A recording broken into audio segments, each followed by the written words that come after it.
Assalamualaikum warahmatullahi wabarakatuh. Selamat malam, salam sehat selalu bagi kita semua.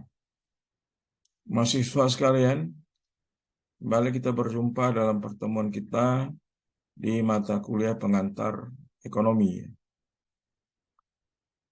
Malam ini kita sampai pada materi ke-13 ya, yaitu kita berbicara tentang kebijakan stabilisasi. Kebijakan stabilisasi ini dilakukan oleh pemerintah dalam rangka mengurangi beban kondisi ekonomi yang sulit, kemudian meningkatkan pertumbuhan ekonomi negara, lalu mengatasi hal-hal yang berbau inflasi, apabila kondisi inflasinya meningkat, pengangguran meningkat, dan sebagainya. Kebijakan stabilisasi ini berguna bagi pemerintah dalam rangka menetralisir kondisi-kondisi perekonomian yang mengarah kepada penurunan pertumbuhan, meningkatnya pengangguran, dan sebagainya, agar ekonomi berjalan dengan baik ya. Makanya kondisi sekarang kan sudah sering sekali ya Presiden kita menyampaikan bahwa akan ada masa sulit ya pada tahun-tahun yang akan datang ya. Akan ada masa sulit pada tahun-tahun yang akan datang. Sehingga diperlukanlah kebijakan untuk menetralisir semua. Untuk itu simaklah video berikut ini, kita bicara tentang apa sebenarnya kebijakan stabilisasi itu ya. Kebijakan seharusnya, apakah kebijakan stabilisasi itu apakah dilakukan secara aktif atau secara pasif ya. Bagi banyak ekonom, masalah kebijakan pemerintah yang aktif ya, kebijakan pemerintah yang aktif adalah harus jelas dan sederhana ya. Dasar daripada dibuatnya kebijakan ya, biasanya karena adanya periode pengangguran yang tinggi ya. Tingkat pendapatan yang rendah serta tekanan ekonomi yang meningkat. Yang mempengaruhi daripada kebijakan stabilisasi itu adalah model permintaan agregat dan penawaran agregat itu menunjukkan terjadinya guncangan terhadap ekonomi, sehingga mengarah kepada resesi. Model tersebut juga menunjukkan bagaimana kebijakan moneter dan fiskal dapat mencegah resesi dengan merespon guncangan yang terjadi. Jadi kebijakan itu bisa dalam bentuk kebijakan moneter, itu biasanya dilakukan oleh Bank Indonesia. Bisa juga dalam bentuk kebijakan fiskal, ini biasanya diatur oleh Menteri Keuangan. Para ekonom menganggap suatu pemborosan bila tidak menggunakan instrumen kebijakan untuk menstabilkan ekonomi ya. Jadi ada pendapat ekonom menganggap boros ya kalau kebijakan stabilisasi ini tidak dilakukan. Tetapi ada ekonom lain bersikap kritis terhadap upaya pemerintah untuk menstabilkan ekonomi ya. Mereka berpendapat seharusnya dilakukan ajalah pendekatan lepas tangan. Jadi biarlah berjalan ekonomi itu apa adanya ya, tanpa ada dikawal atau apa istilahnya, diturut campuri oleh pemerintah ya. Tapi sebagian ekonom melakukan ini tidak bisa ya. Kalau mengarah kepada resesi, ya harus dilakukan kebijakan-kebijakan oleh pemerintah. Kebijakan yang diterbitkan atau akan diterbitkan oleh pemerintah biasanya lamban dalam implementasi. Jadi ada kelambanan ada dibagi dua tipe ya. Pertama bisa kebijakan itu disebut kelambanan dalam, inside leg ya, atau kelambanan luar atau outside leg. Apa perbedaannya? Kelambanan dalam itu adalah antara waktu guncangan terhadap tindakan ekonomi ya. Jadi ada waktu antara guncangan dan terhadap perekonomian dan tindakan kebijakan dalam menanggapinya ya. Karena kelambanan ini muncul karena pembuat kebijakan butuh waktu untuk menyadari ini udah terjadi guncangan, tapi tidak dilakukan kebijakannya. Jadi itu namanya kelambanan dalam ya. Jadi pemerintah masih berpikir dan belum menyadari bahwasan ini udah terjadi guncangan perekonomian. Ada juga kelambanan luar, sudah dibuat kebijakan, tapi kok belum berubah juga perekonomiannya. Nah, misalnya kok belum berubah juga pengaruh pertumbuhan, pendapatan dan kesempatan kerja dan sebagainya ya. Itu namanya kelambanan luar, kelambanan luar. Jadi saya ulangi, kelambanan dalam adalah suatu kebijakan dibuat pada saat waktu yang terlambat ya. Kenapa? Setelah terjadi guncangan baru dilakukan kebijakan. Jadi tidak sadar bahwasanya sudah terjadi guncangan ekonomi. Kalau lambannya dari luar ya, ke dalam lambanan luar itu bahwa kebijakan itu sudah dibuat tapi pengaruhnya belum kelihatan. Kemudian pemerintah juga harus membuat kebijakan stabilisator otomatis ya. Ini adalah untuk mengurangi kelambanan yang terjadi karena kelambanan yang dari dalam ya. Jadi stabilitas otomatis adalah kebijakan yang mendorong atau menekan perekonomian ketika diperlukan tanpa perubahan kebijakan yang disengaja. Misalnya sistem pajak pendapatan, kalau secara otomatis akan menurunkan pajak ketika ekonomi menuju resesi, karena kan orang sedikit sekali kesempatan pertumbuhannya, sehingga penerimaan pajak pun menurun. Begitu juga ketika pembayaran asuransi ya, sudah resesi kan pasti akan banyak terjadi pengeluaran uang ya. Nah, ini adalah jadi stabilisator otomatis itu dipandang sebagai jenis kebijakan fiskal tanpa ada kelambanan dalam. Meramal resesi atau meramal kondisi ke depan itu kadang-kadang sulit juga.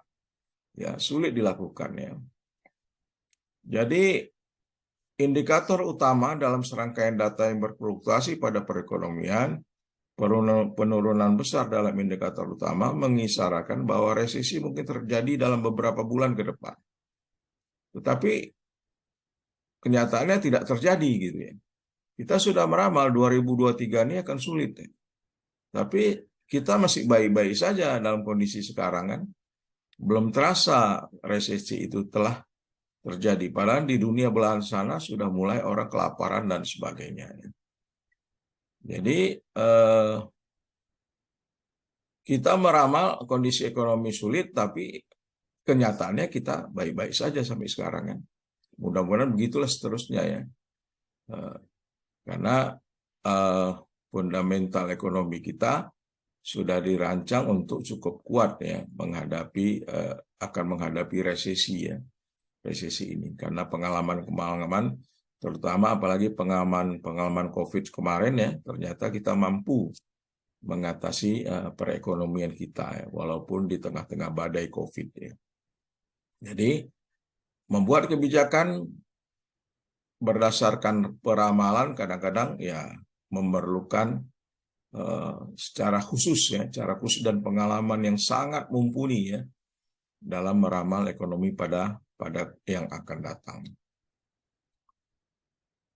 Mungkin itu saja ya tentang mata kuliah kebijakan stabilisasi ini. Jadi pembuat kebijakan oportunitis mengambil keuntungan dari kurva Philip yang dapat dieksploitasi untuk menghadapi pemilih yang naik pada masa lalu. Ini menurut Lukas ya. Jadi siklus bisnis politik ya, kadang-kadang ekonomi itu dipengaruhi juga pada kepentingan politik ya. Maka kadang-kadang kebijakan itu apakah sesuai dengan aturan semestinya atau berdasarkan kebijaksanaan.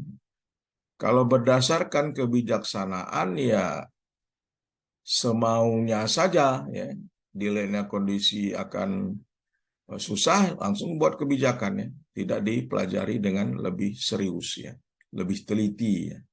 Jadi sebaiknya kebijakan itu adalah sesuai dengan aturannya ya, bukan karena kebijaksanaan. Kalau karena kebijaksanaan itu pastilah ada faktor politik di sana. Mungkin demikian saja penjelasan saya tentang materi kali ini yang kita berbicara tentang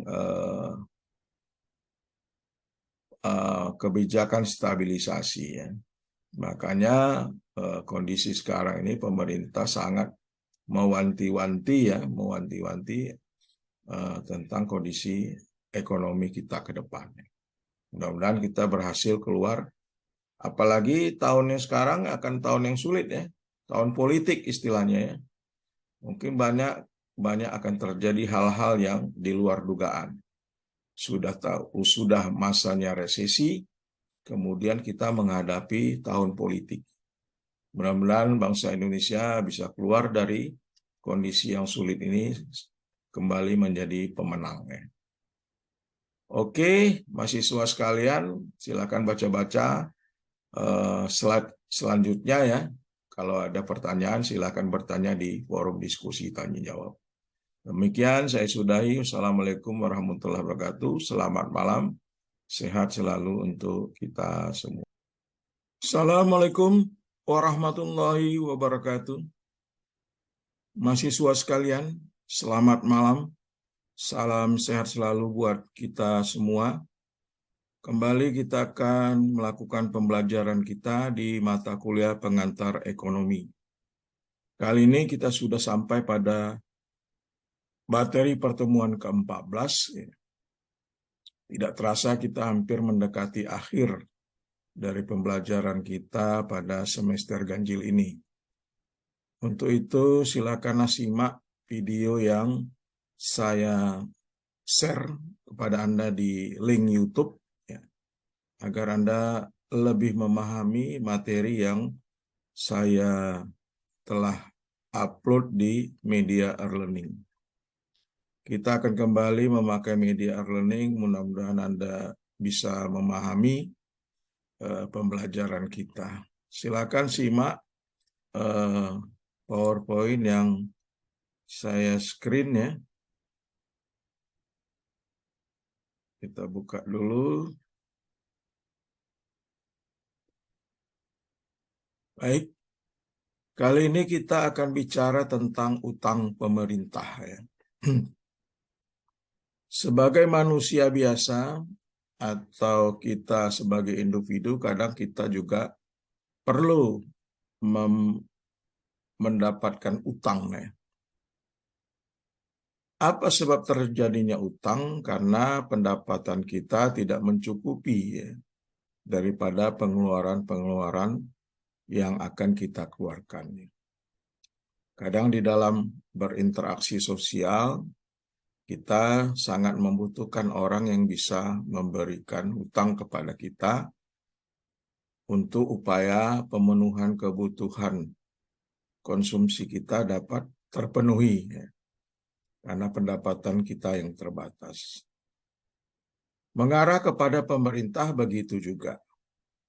Untuk memenuhi segala kebutuhan pengeluaran pemerintah, baik itu pengeluaran rutin ya, seperti gaji pegawai negeri sipil ya, gaji pejabat negara, kemudian pengeluaran infrastruktur dan sebagainya, ternyata dari sektor pendapatan atau penerimaan pajak itu tidak mencapai target.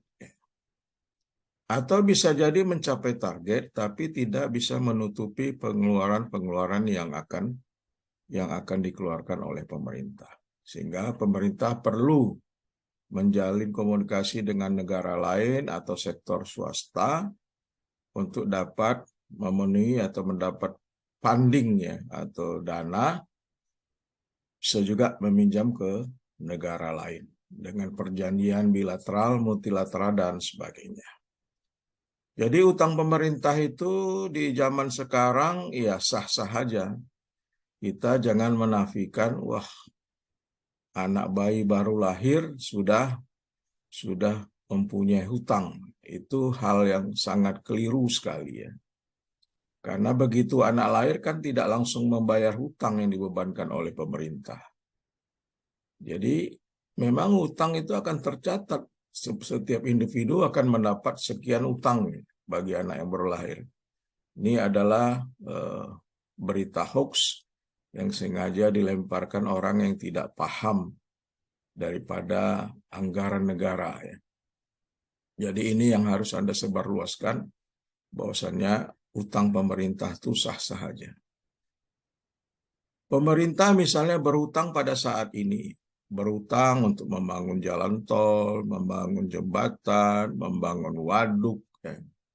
Saat sekarang ini berhutang, ya memang harus akan dibayar oleh generasi berikutnya. Tetapi andai kata jalan tol itu sudah jadi, jalan raya itu sudah jadi, waduk itu sudah jadi, ya, jalan-jalan desa pun sudah jadi, siapa yang akan menikmatinya? Apa kita yang sekarang? Ya, tentunya tidak ya.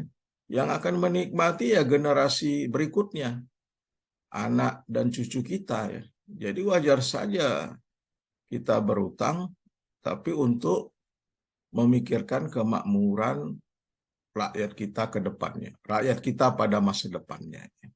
Jadi prinsip berutang pemerintah ya seperti itu ya. Berutang tidak boleh untuk mendanai konsumtif. Ya. Berutang harus mendanai investasi, ya. Investasi infrastruktur dan sebagainya. Ya. Kalau untuk konsumtif memang tidak dibenarkan ya kita berutang. Misalnya kita berutang untuk membayar gaji, ya itu udah kacau balau namanya ya, nggak bisa ya. Jadi berhutang untuk investasi yang akan dinikmati oleh generasi-generasi penerus. Apakah utang pemerintah dan defisit anggaran tahunannya? Jadi ketika pemerintah mengeluarkan lebih banyak pengeluaran daripada mengumpulkan pendapatan melalui pajak, maka ia akan memiliki defisit anggaran. Dan ini bisa didanai dengan meminjam dari sektor swasta atau sektor lainnya, ya, atau negara lainnya. Ini adalah gambar pohonnya. Ini adalah begitu rimbunnya ya. Jadi negara Amerika pada tahun 2007-2006 ya, banyak berhutang. Ya. Pemerintah Amerika aja sebagai negara adidaya, utangnya juga cukup banyak ya. Malah tahun 2005 ditandai dengan 4,7 triliun dolar AS ya, triliun dolar AS utang pemerintah Amerika pada saat itu. Kita beralih ke zaman Presiden Ronald Reagan. Jadi Ronald Reagan itu terkenal sangat dengan menaikkan hutang pemerintah. Ya. Jadi pada tahun 1980-an, Ronald Reagan banyak berhutang kepada negara-negara lainnya. Tuh. Jadi ketika Ronald Reagan menjadi presiden pada tahun 1980, ia ingin mengurangi pajak. Pajak penghasilan itu ingin dikuranginya. Tetapi dia ingin meningkatkan pengeluaran militer. Ya. Karena pada saat itu kan, pada zaman dia kan masih ada perang, masih ada ingin membasmi teroris dan sebagainya. Ya. Sehingga dia perlu membuat investasi di dalam peralatan senjata militer yang akan dijual kepada negara-negara yang memerlukan senjata. Ini adalah kebijakannya. Kebijakan Presiden Ronald Reagan pada saat itu ingin mengurangi pajak, tetapi dia juga ingin meningkatkan pengeluaran militer.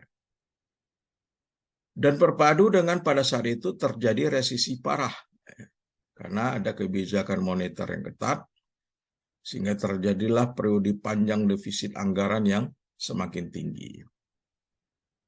Kenaikan utang pemerintah selama tahun 1980-an waktu zaman Ronald Reagan sangat memprihatinkan para pembuat kebijakan. Responnya selama beberapa tahun berikut ada kenaikan pajak, batasan belanja, dan pertumbuhan ekonomi pesat karena kemajuan teknologi yang kemudian menyebabkan defisit anggaran mengecil dan akhirnya menjadi surplus. Ya. Apa sebab kebijakannya itu? Ternyata pengeluarannya itu adalah investasi di sektor militer. Sehingga banyak menjual senjata ke negara-negara lain. Akibatnya apa? Akibatnya kenaikan pajak meningkat, ya. Karena banyak pengusaha yang sukses, ya, membuat senjata, akhirnya dikutip pajaknya. Kemudian batasan belanja pemerintah akhirnya semakin mengecil. Pertumbuhan ekonomi menjadi pesat, ya. Kenapa? Ada kemajuan teknologi di situ, ya. Militer, ya, investasi militer kan memerlukan teknologi. Sehingga apa akibatnya? Ya, akibatnya defisit anggaran mengecil dan akhirnya menjadi surplus. Jadi kebijakan sekarang itu untuk kemajuan di masa depan, ya, masa depan.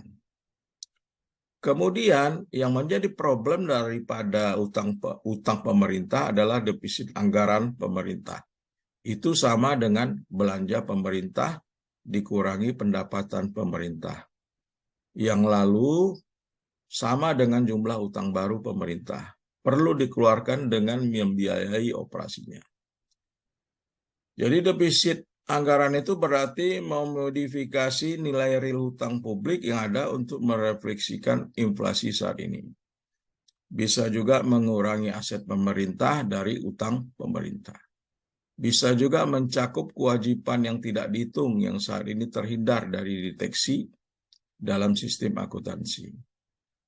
Menghitung defisit anggaran yang disesuaikan secara siklis atau Skyly Adjusted Budget Deficit berdasarkan pada estimasi bagaimana belanja pemerintah dan pendapatan pajak jika perekonomian beroperasi pada tingkat alami output dan kesempatan kerja. Jadi yang paling penting adalah ukuran. Jangan sampai membatasi atau melewati level maksimum utang yang dibenarkan, ya. Utang yang dibenarkan, ya. Jadi boleh berutang, tetapi harus mempunyai ukuran, nih. Kalau pemerintah Indonesia pada saat ini, jadi yang dibenarkan bagi negara-negara berkembang ukurannya adalah 30% dari total aset negara, ya. Jadi jumlah utang itu maksimum 30% dari total aset negara, ya. Ternyata di BPS telah dihitung utang pemerintah itu belum sampai 30% dari total aset negara. Jadi masih dalam batas-batas kewajaran utang pemerintah itu, ya. Jadi masih dalam batas-batas kewajaran. Jadi sangat boleh pemerintah Indonesia pada saat ini untuk melakukan utang. Tapi utang harus dalam bentuk investasi, ya. Tidak boleh dalam bentuk konsumtifnya. Sehingga utang pemerintah itu akan berdampak pada pajak, ya, pada inflasi dan sebagainya, ya. Jadi ada pandangan Ricardian, ya, atas utang pemerintah, ya. Jadi konsumen melihat ke depan beranggapan bahwa pajak itu lebih rendah sekarang berarti pajak lebih tinggi nantinya, ya. Membuat konsumsi tidak berubah. Jadi pemotongan pajak pada saat ini cuma untuk penundaan pajak pada saat atau tahun berikutnya. Ketika pemerintah meminjam untuk membayar belanja saat ini, tentunya pengeluaran pemerintah akan lebih tinggi. Konsumen rasional melihat ke depan pada pajak masa depan yang dibutuhkan untuk mendukung utang ini. Jadi esensi pandangan Ricardian adalah ketika orang memilih konsumtif, mereka melihat ke depan secara rasional dan pajak yang diimplikasikan oleh pemerintah. Tapi seberapa jauh bisa konsumen itu melihat ke depan. Ini adalah pendapat Ricardian. Kemudian yang perlu diperhatikan tadi ya, batasan peminjamannya. Jadi maksimum 30% dari total aset negara. Anggaran berimbang versus kebijakan fiskal. Ya. Sebagian besar ekonom menentang aturan ketat yang mengharuskan pemerintah menyeimbangkan anggaran. Ada 3 alasan mengapa kebijakan fiskal itu optimal suatu waktu membutuhkan defisit atau surplus anggarannya. Jadi pertama adalah mengatur stabilisasi, kemudian mengatur pajak yang lebih halus, ya, lalu redistribusi intergenerasi. Ya. Defisit atau surplus anggaran bisa membantu menstabilisasi perekonomian. Ya. Jadi anggaran pajak apakah defisit atau surplus itu sangat bisa membantu ya di dalam menstabilkan perekonomian. Ya. Kekuatan penstabil itu biasanya dari sistem pajak, ya. Kemudian kondisi ekonomi, pertumbuhan dan sebagainya.